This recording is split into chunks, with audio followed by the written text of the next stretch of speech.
자, 오늘 새롭게 시작한 한날입니다. 새로운 마음으로 하나님이 주시는 말씀과 또 교훈으로 시작하면 좋겠습니다.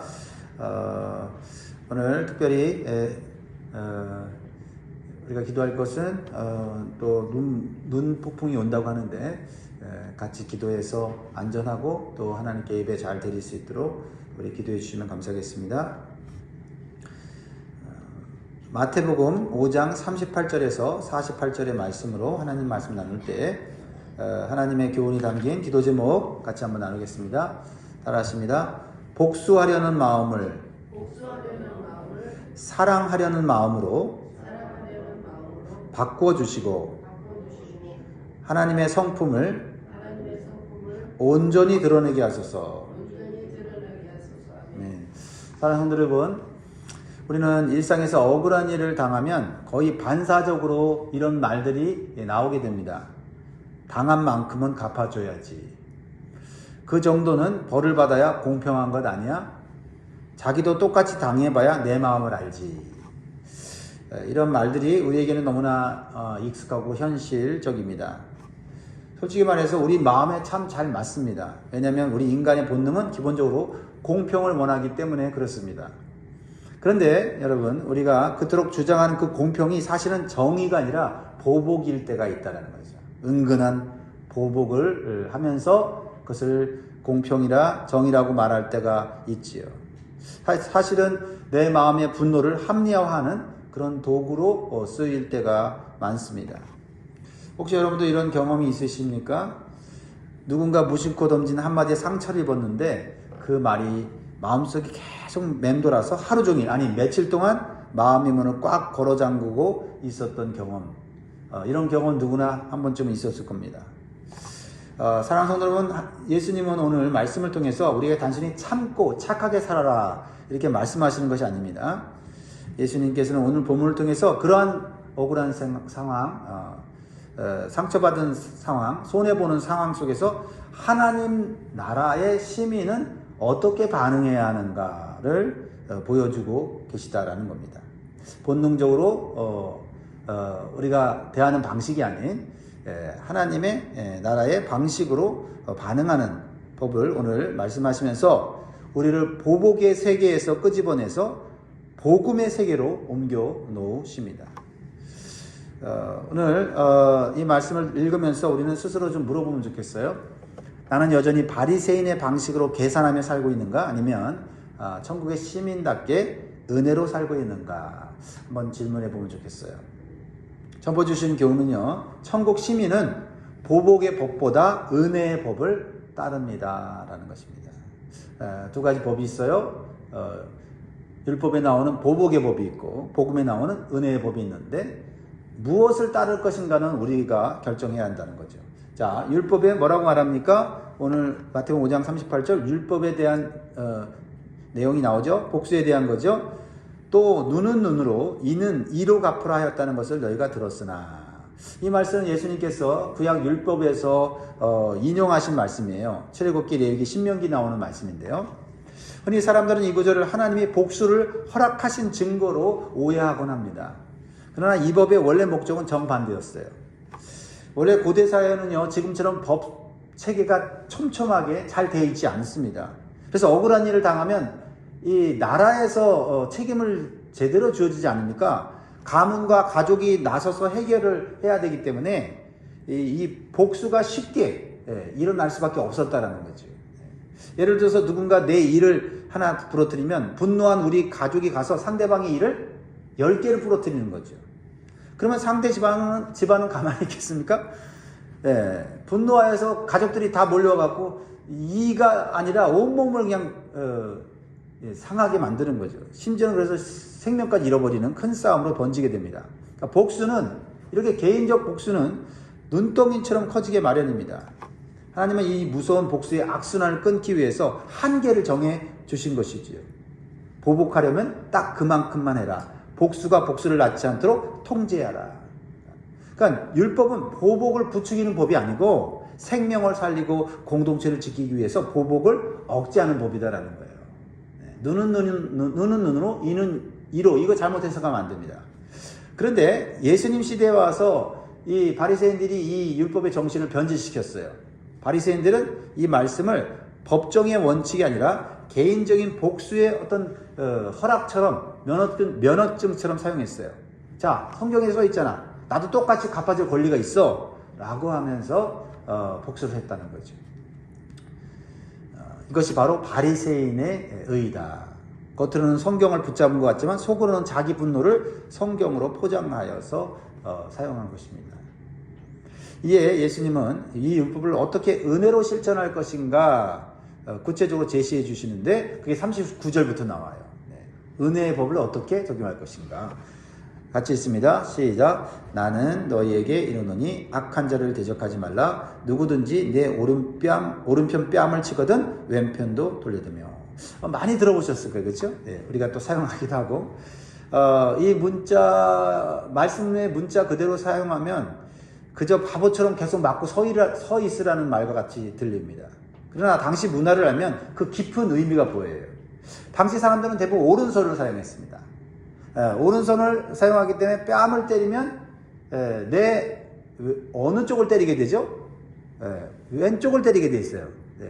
이게 정상적으로 때리는 겁니다. 그런데 오른쪽을 때린다. 오른손으로 때린다. 오른쪽으로 때린다. 이거 못 때립니다. 어떻게 때립니까? 손등으로 때리는 거예요. 이건 세게 때려서 아픈 게 아니라 이건 모욕적인 거고 수치고 너는 나한테 아무것도 아니다라고 무시당하는 거예요. 굉장히 굴욕적인 그런 뺨을 맞는 것입니다. 인간 이하로 취급하고 무시하는 듯한 그 경멸을 받을 때 견디기 어려울 거예요. 그런데 예수님은 그 상황에서 뭐라고 말씀하세요? 왼편도 돌려대라고 말씀하시죠.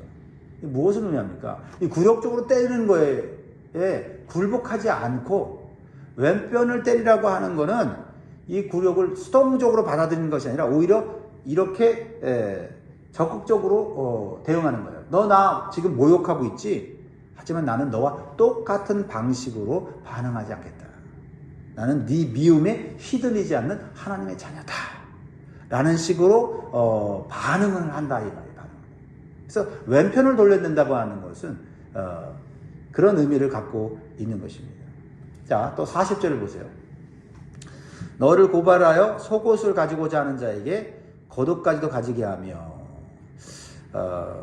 당시 사람들에게 겉옷은요 밤에 이불 역할을 하는 생존 필수품이었습니다. 율법에도요 겉옷을 담보로 잡았다면은 밤에는 반드시 돌려주라고 하고 있어요. 왜냐면 이 겉옷은 최소한의 몸을 보호하고 생명을 지키는 거기 때문에. 근데 예수님께서 예수님 뭐라고 말씀하세요? 겉옷까지도 주라라는 거죠. 그러니까 속옷을 줬는데 겉옷까지 주면 어떻게 돼요? 완전히 벌거벗게 되는 거예요. 지금 예수님이 그걸 얘기하시는 거예요. 굉장히 충격적인 거죠. 그러니까 왜 속옷을 이 사람이 가져가려고 합니까? 법정에서 고발해서 이 속옷까지도 가져가려고 하는 거예요. 그런데 그래도 그 사람은 겉옷은 달라고 요구하지 않죠. 무엇을 의미합니까?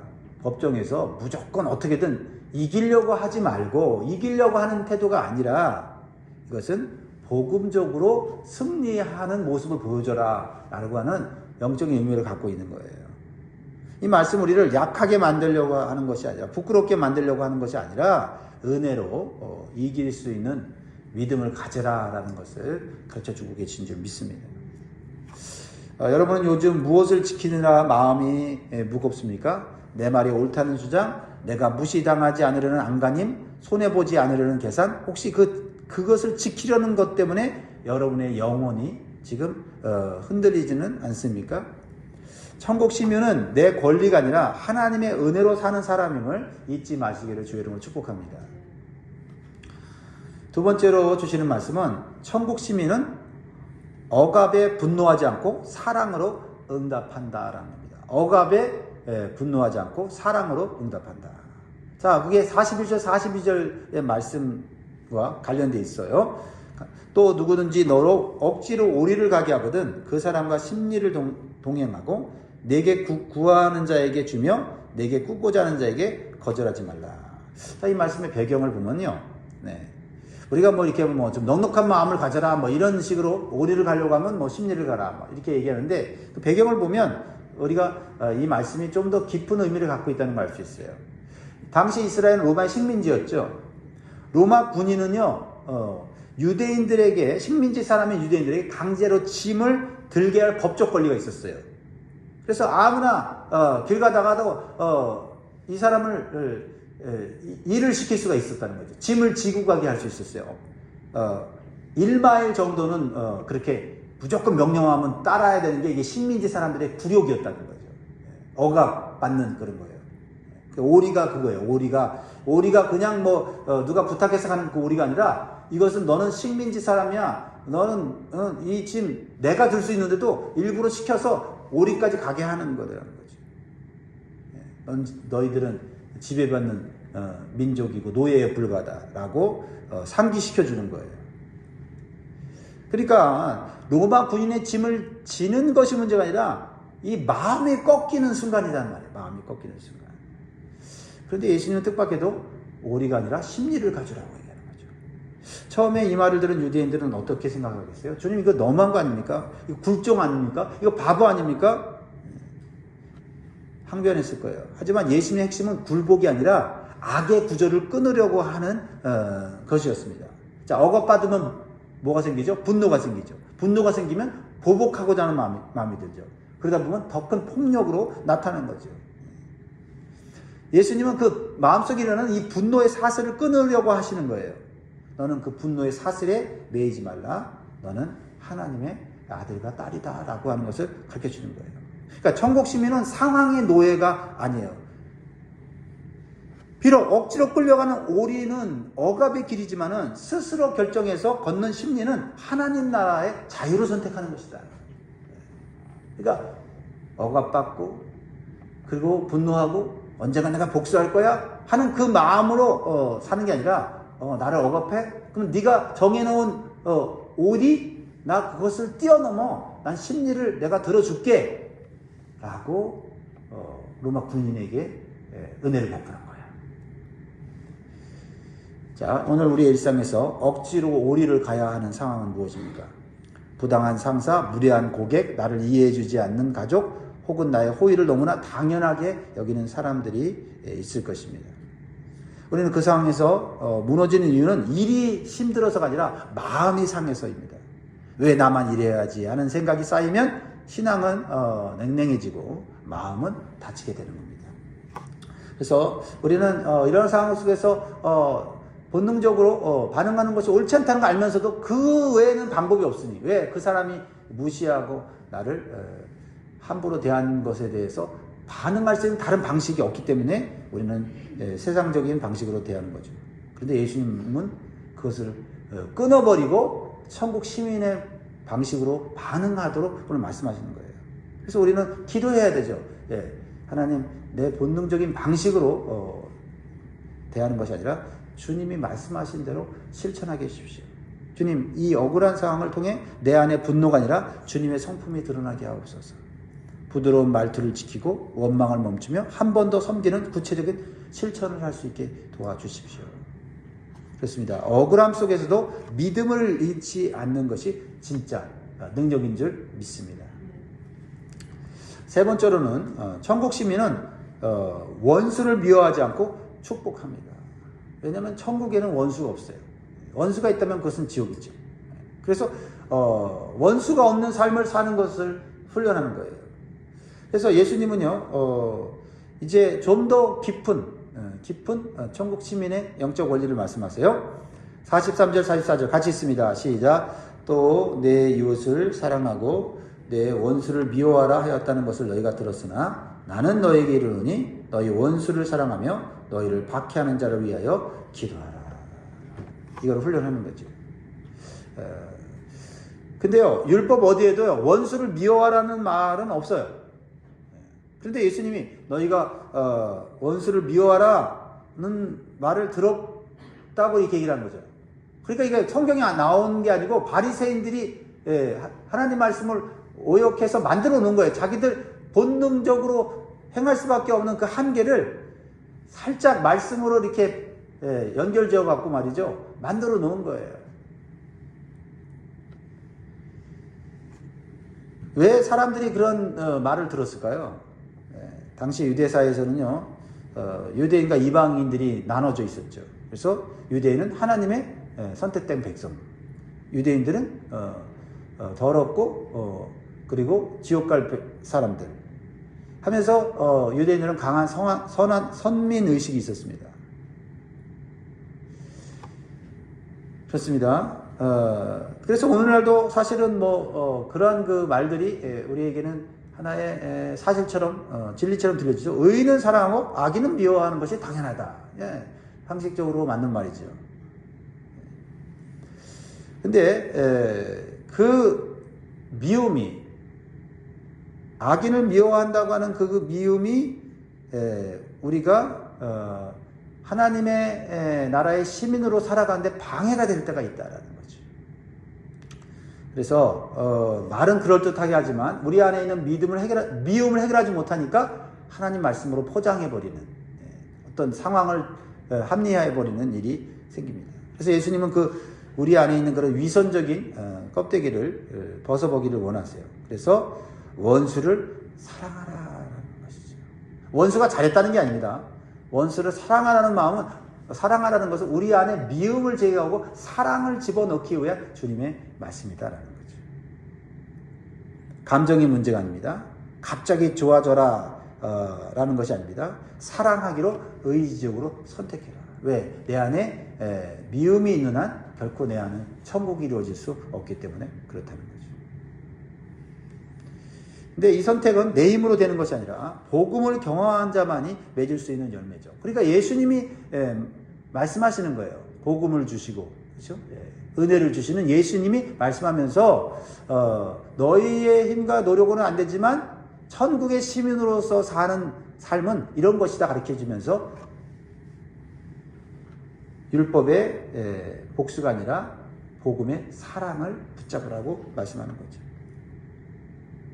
왜냐하면 복음은 그 기초가 뭐냐면 하나님과 우리가 원수 되었을 때 하나님 우리를 사랑하셔서, 그렇죠? 우리를 구원하셨기 때문이라는 거죠.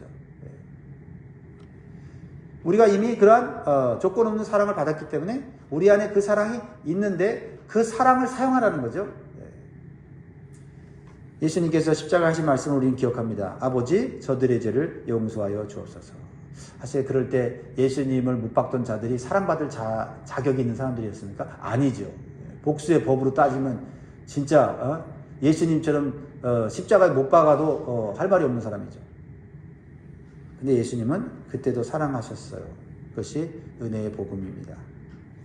오늘날 우리에게 원수는요, 칼을 들고 달려오는 적군은 아닐 수 있습니다. 내 마음을 무너뜨린 사람, 내 자존심을 짓밟은 사람, 내 신뢰를 깨뜨리고 삶에 씻을 수 없는 상처를 남긴 그 사람일 수 있어요. 그러나 예수님 말씀하십니다. 그 사람을 위해 기도하라. 먼저 좋아하라. 먼저 찾아가라. 이러지 않고 기도부터 하라는 것은 예수님이 우리의 마음을 너무나도 잘 아시는 거예요. 기도를 시작하면 하나님께서 조금씩 우리의 마음을 바꾸시고 우리를 미움의 감옥에서 자유케 해 주십니다. 중요한 것은 내 마음에 미움을 빼내는 게 중요하죠. 내가 천국의 시민으로 살아야 되니까요. 오늘 딱 한 사람을 정해서 한번 이름을 떠올려 보시기 바랍니다. 내가 사랑이 잘 안 되는 사람, 내 힘으로 용서할 수 없는 사람. 주님, 제 힘으로는 안 됩니다. 그러나 주님의 말씀에 순종하여 그 사람을 위해서 기도를 시작하겠습니다. 이 기도가 새 여러분과 우리 교회 공동체를 아름답게 만들 줄 믿습니다.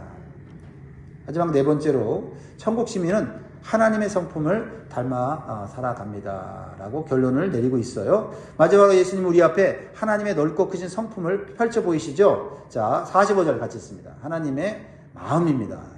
이같이 한즉 하늘에 계신 너희 아버지의 아들이 되리니 이는 하나님이 그 해를 악인과 선인에게 비추시며 비를 의로운 자와 불의한 자에게 내려주십니다.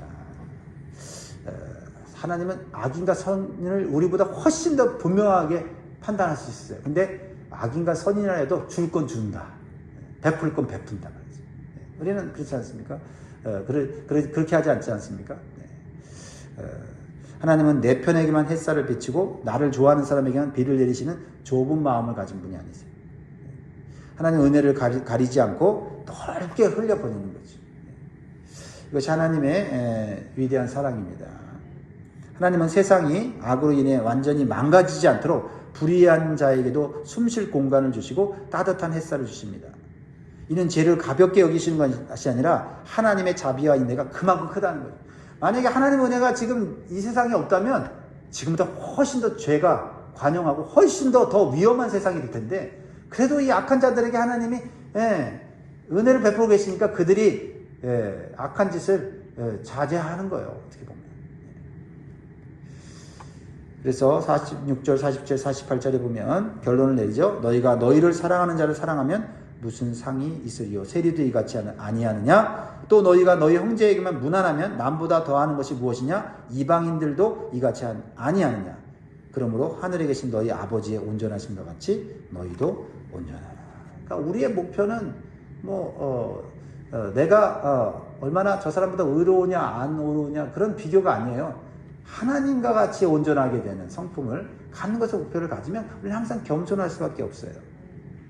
그래서 여기서 온전하라라는 이 말씀은 결코 실수함이 없는 완벽함을 말하는 게 아니라 이것은 어떤 성숙을 향하여 가는 방향을 얘기하는 거예요. 그 방향 가운데 넘어질 수도 있죠. 우리의 마음 가운데 미움이 들어올 수도 있고, 우리의 마음 가운데 복수하고자 하는 마음도 생길 때, 내가 이 방향으로 가면 안 되지라고 그것을 하나님께 기도해서 그것을 떨쳐버리는 그 방향, 그게 이제 온전하게 가는 성숙함이라는 거죠.